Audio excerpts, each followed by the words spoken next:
Lavar la ropa y lavarnos a nosotros mismos parece una tarea bastante trivial.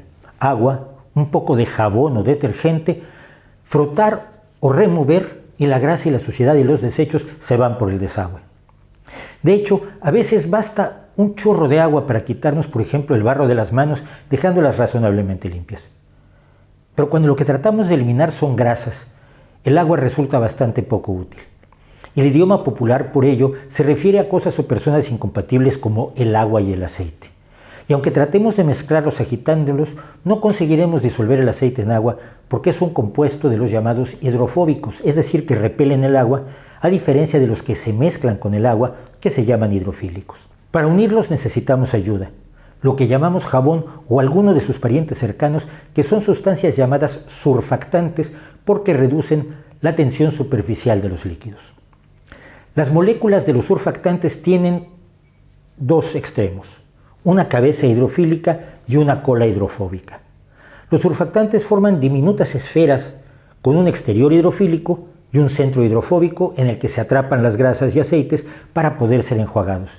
Es la magia química que ocurre todos los días cuando fregamos los platos o lavamos la ropa y vemos cómo el aceite se disuelve en agua gracias al detergente. De hecho, parece muy afortunado que en un universo pletórico de suciedad, grasas, aceites, pringue y polvo, exista una sustancia capaz de lograr esta hazaña, convertida en puente entre lo que nos molesta y el agua que puede librarnos de ello.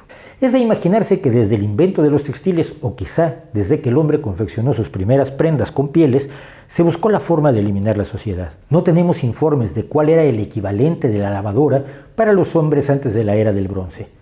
Pero la evidencia más antigua que hemos encontrado hasta ahora, referente al jabón, se halló en unas vasijas de barro babilónicas que datan del 2800 antes de nuestra era, que contenían una sustancia similar al jabón e inscripciones que muestran una receta básica para hacerlo hirviendo grasas con cenizas. No sabemos si los babilónicos usaban el jabón para lavarse o para otros fines, por ejemplo como fijadores del cabello.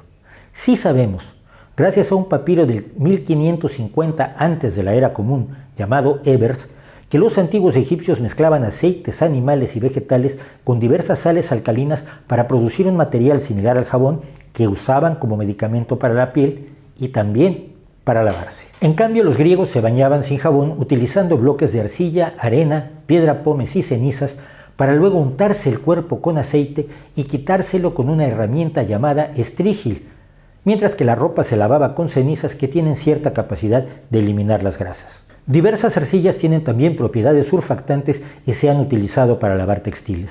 En los batanes de tela antiguos se solían utilizar lodos de distintas arcillas para agitar en ellos las telas y enjuagarlas. Al eliminar la arcilla, ésta se llevaba la grasa, la suciedad, los olores y los restos indeseables. Según el historiador Plinio el Viejo, los fenicios del siglo VI antes de la era común hacían jabón con sebo de cabra y cenizas. Los romanos, por su parte, utilizaban orina como sustituto de la ceniza para fabricar jabón, que se usaba ampliamente por todo el imperio, aunque algunos seguían usando el aceite de oliva por distintos motivos. Por ejemplo, el sudor con aceite de oliva, que los gladiadores más famosos se quitaban con el estrígil, se vendía al público como hoy se pueden vender souvenirs de atletas o estrellas musicales. La palabra jabón en sí se origina, según Joan Corominas, en la palabra latina sapo, que procede del germánico saipón, nombre que distintos grupos supuestamente bárbaros daban al jabón que producían a partir de grasas animales y cenizas vegetales. Otra opción de limpieza eran unas 20 especies de plantas que hoy conocemos precisamente como saponarias y que contienen una sustancia, la saponina, que produce espuma cuando se agita en el agua.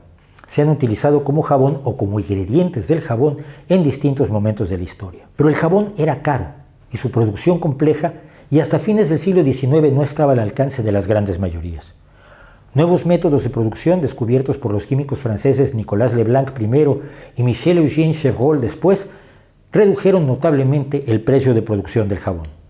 De hecho, Chevreul fue quien explicó la naturaleza química del jabón, que hoy podemos definir como sales de ácidos grasos que se producen debido a un proceso conocido también como saponificación, y que ocurre cuando un aceite o grasa se mezcla con una sustancia fuertemente alcalina como la ceniza o la lejía. Al hervirse juntos, las grasas se descomponen, se separan en ácidos grasos y se combinan con la sustancia alcalina en una reacción química que produce jabón y glicerina. No hubo más novedades en el jabón salvo por refinamientos en su producción, añadiendo perfumes, haciéndolo más suave para el cuidado personal o más fuerte según las necesidades, quitando la glicerina en todo o en parte, usando distintos tipos de grasas y álcalis. Después de la Primera Guerra Mundial, la escasez de grasas utilizadas para fabricar jabón en Alemania estimuló la creación en 1916 de los detergentes artificiales comerciales, sobre los cuales se había estado experimentando desde mediados del siglo XIX en Francia. El detergente, como todo nuevo desarrollo, tiene sus desventajas. Desde que se generalizó su uso en la década de 1940, se convirtió en un problema ecológico relevante, principalmente porque sus componentes permanecían en el medio ambiente. A partir de la década de 1970, surgieron los detergentes biodegradables que resolvían parte del problema, pero causaban otros debido a la presencia de fosfatos. Actualmente empiezan a extenderse los detergentes sin fosfatos, más amables con el medio ambiente. Todo el que haya tratado de fregar platos o ducharse con agua fría sabe que los jabones y detergentes funcionan mejor con agua caliente. Esto se debe a que la alta temperatura funde las grasas y aceites, ayudando a despegarlas del sustrato. Sin embargo, en los últimos años se han desarrollado detergentes que funcionan perfectamente con agua fría y en lugares como Japón son los más comunes.